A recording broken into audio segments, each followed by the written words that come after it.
Chicago businesses fall to 10-year low. The Magnificent Mile is down by half. Magnificent Mile has half the number of businesses. Why is that? What's going on? What's happening in the Magnificent Mile? Let's get into it. Here we go. I want to ask you why you think this might be happening. It's more of a rhetorical question, isn't it? Chicago had 44,840 licensed businesses operating in the city last year, fewer than any year in the past decade, and 17% less than 2015. Magnificent Mile, largest drop, with active businesses licenses falling by over half. So, we know Chicago has some of the highest taxes. And then when you layer on top of that, massive safety issues, meaning your stores are getting robbed, your stores are getting broken into, your stores are getting vandalized by, large groups of hooligans running around. That's when you know, all right, you've got a cause and effect here. Actions have consequences. When you allow crime to just go unfettered and you don't do anything about it, businesses close. Nobody wants to open businesses up. Goes the wrong way, right? It goes the wrong way. And yet what you'll hear Let's Go Brandon Johnson talk about, we've got all this economic development happening. Now, here's the real numbers, right? Here is the real numbers. Among Chicago's neighborhoods, the Magnificent Mile community on the near north side has seen the largest decline in business licenses during the past decade, with the number falling from 1,600 to 784 last year, a 51% drop. Check this out. And then we get into Greektown, 42%. But it is not like the Magnificent Mile is, way out ahead in front of its competitors. You've got a bunch in the 40s that are down 40%, and then a whole bunch in the 30s. And this bottom one here is down 33%.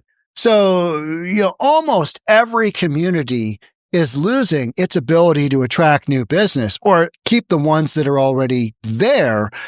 It's losing that ability because your taxes have gone through the roof and you've got safety concerns, meaning you got a bunch of hooligans running around and criminals and, people who break into businesses. That's who. So let's get down to the nuts and bolts part. We're right here. Businesses in Chicago already pay the third highest state corporate income tax rates in the nation. They also pay the highest commercial property taxes in the nation. So you're topping out on standards that you don't want to be topping out on. That's in addition to the seventh highest combined state and local sales tax rate, and one of the most punitive unemployment insurance tax structures in the nation, just because they operate in the city. So you've got to have massive taxation in order to support all of the social programs and all of the nonsense that a progressive city like Chicago has undertaken. How about the $300 million that went out the window to the illegals, and you've got businesses struggling just to stay open? What about that? How about that? You think some of those tax dollars went to the criminal illegals? Absolutely. So just on a day-to-day basis, you've got, the highest, the third highest, the highest, seventh highest, and one of the most punitive unemployment insurance tax structures, because you got to pay for all the silliness that progressives like Let's Go Brandon Johnson have enacted, and you got to pay for that somehow. Chicago leaders need to make it easier for entrepreneurs and existing businesses to compete or risk those employers taking their jobs and tax dollars to more competitive locales. Illinois is one of the nation's leaders in business outmigration, and it's because of progressive policy. Yeah, tax the F out of people. It'll be fine. They won't go anywhere. We're about to find out what happens, with Mamdani in New York City. How will this go? How will not well. It won't go well. Big businesses such as Boeing, Caterpillar, 𝗧𝗓𝗏, and Tyson Foods have already left Chicago, but many small businesses have just evaporated. A bad thing in a state where mom and pop shops create most of the new jobs. So let's just take a little peek, see what you've got for some, what does this actually look like? So let's look at some of the headlines that have gotten us to this point. Burglars smash glass, steal merchandise from Magnificent Mile clothing store for second time in less than a month. Man, you imagine? Like 3 weeks later, you're cleaning out your store again from being broken into. That's what these businesses are experiencing. And you know what they're saying? We're not renewing our license.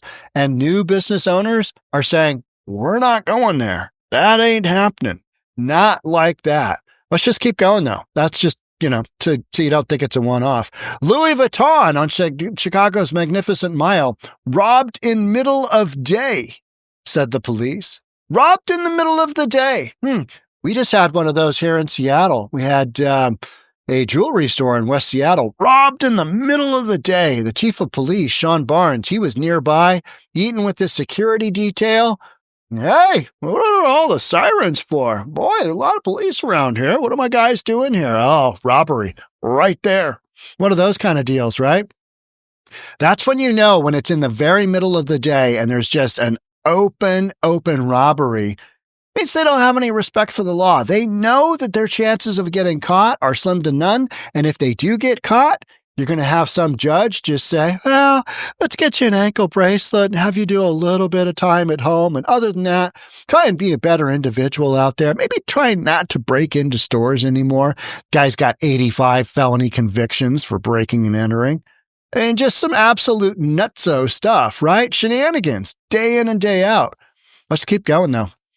How about this? 3 arrested after theft at Nordstrom store on Magnificent Mile, Chicago police say.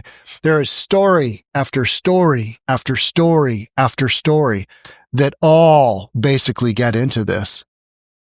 This isn't a shocker. This isn't hard to figure out.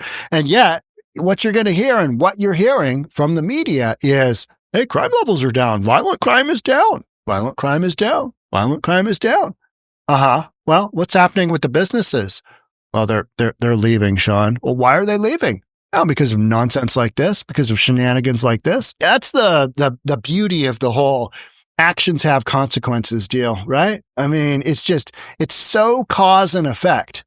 You break into stores, you loot stores. Stores don't want to stay open. They close up. You get a whole bunch of vacancies.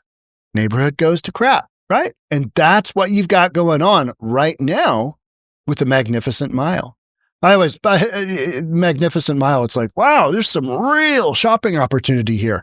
But I think what most folks are missing out in is the criminals have realized, hey, there's some real shoplifting opportunity because crime does pay. Crime does pay in big, blue, liberal, progressive cities. What's interesting is that the left is trying to point out that, hey, some of the most violent, some of the highest murder rates are within Republican states. And you start to look at that and you go, yeah, but they're run by Democrats. Those big cities, those big urban cities are always run by Democrats. Where's the big blue city that, where's the big city with crime rates that's run by Republicans? Where's that? I mean, you might say Oklahoma City. Okay. Yeah. All right. But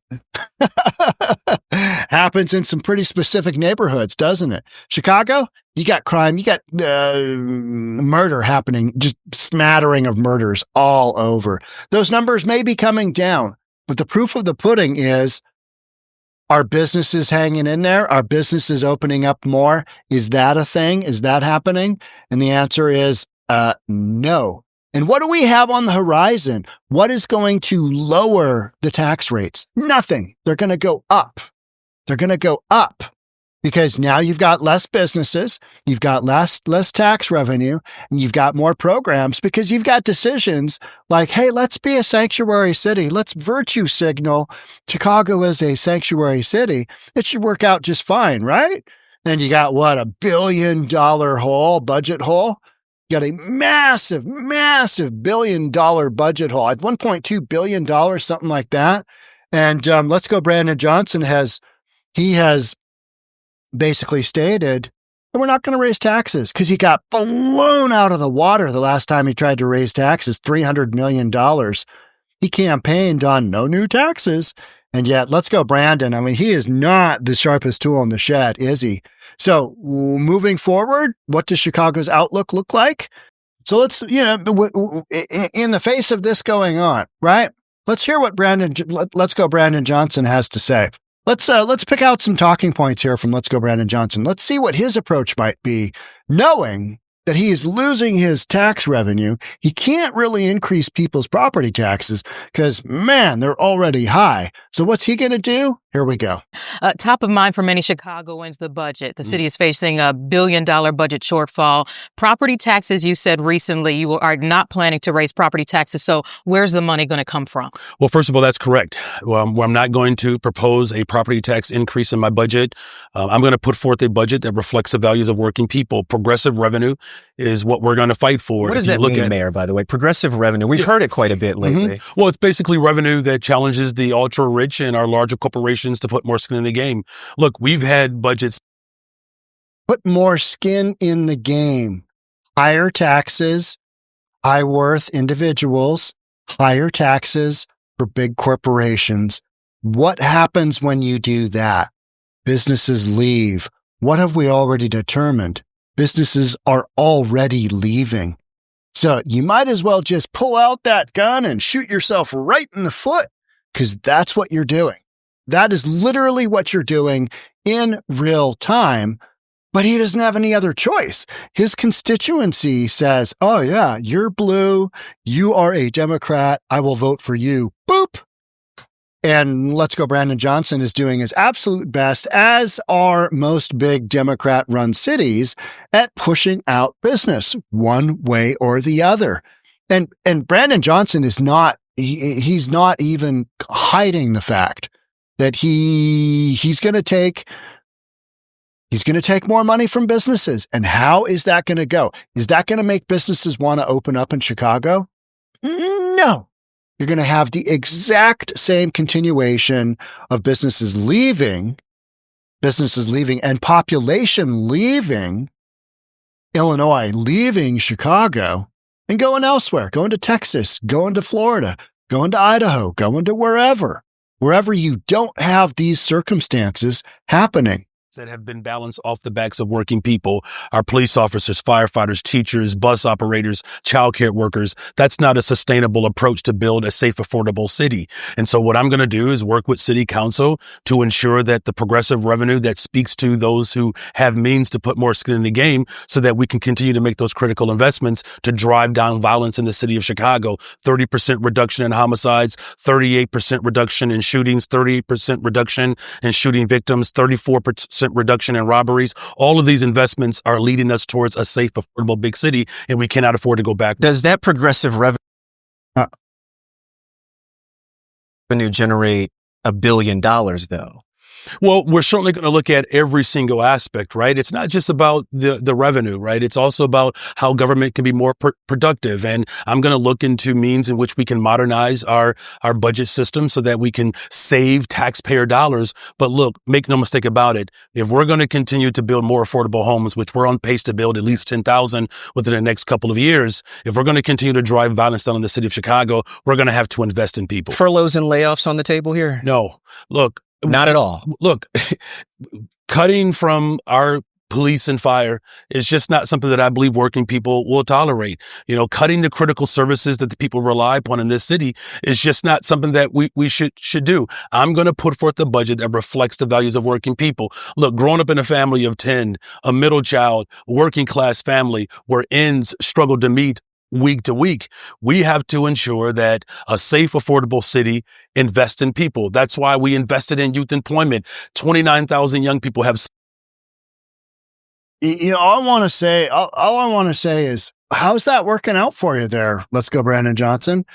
Because you've stated that you're only going to tax the rich. You're only going to tax those who can afford to put more skin in the game, when they have options to go elsewhere, which they do because they've got the money to move, they've got the ability to move their business, and you've already had major corporations ding dong ditch, right? Just boop, we're gone. You remember that game? You hit the doorbell and you just take off. People walks out. There's nobody here. What's going on?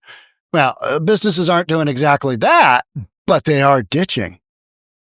They're ditching. So Let's Go Brandon Johnson is going to tax the rich. He's not going to lay anybody off. So that means the budget's going to stay the same. He's basically hasn't said whether the progressive revenue will, cover that $1 billion shortfall. Is he going to come up with $250 million in savings from his updating the taxation program? No. What's going to happen? He's going to tax the F out of his constituents and businesses because he's going to have to get to where he needs to be because of unbridled spending. And that's why Chicago has the taxation rates that it does, because it needs that money to pay for all of this absolute nonsense that needs to be cut down. It needs to be cut down. You don't have that kind of funding to do these programs. 10,000 new homes? Get your budget in line and figure out what you can do. $300 million on the criminal illegals? You spent that. Some would say that, when you're facing a $1.2 billion deficit, you shouldn't be out spending $300 million on the criminal illegals. I'm just saying that for a friend, right? We're just throwing that out there as a concept, a rough generalization. Maybe you shouldn't have spent that money. Maybe then you'd only be $700 million down. You know what I mean? It's like, what were you thinking there? But when you hear Let's Go Brandon Johnson talking about what he's going to do, you're left with, he's just going to tax business? That's it? How much more can he tax business? Is he, is Chicago going to go number one in every single highest taxes paid category? Is that going to get them there to balance the budget because these entities don't have skin in the game? Guarantee the entities paying the taxes right now have more skin in the game than all of the rest of these constituents combined. Guaranteed. Because that's just how this works. So when you look at life through the lens of a Let's Go Brandon Johnson, you just think, well, I can squeeze him and what could go wrong? And what we're talking about today is what is going on. Magnificent Mile down by a half, 17% decrease in businesses throughout the state. That's just not that hard to figure out.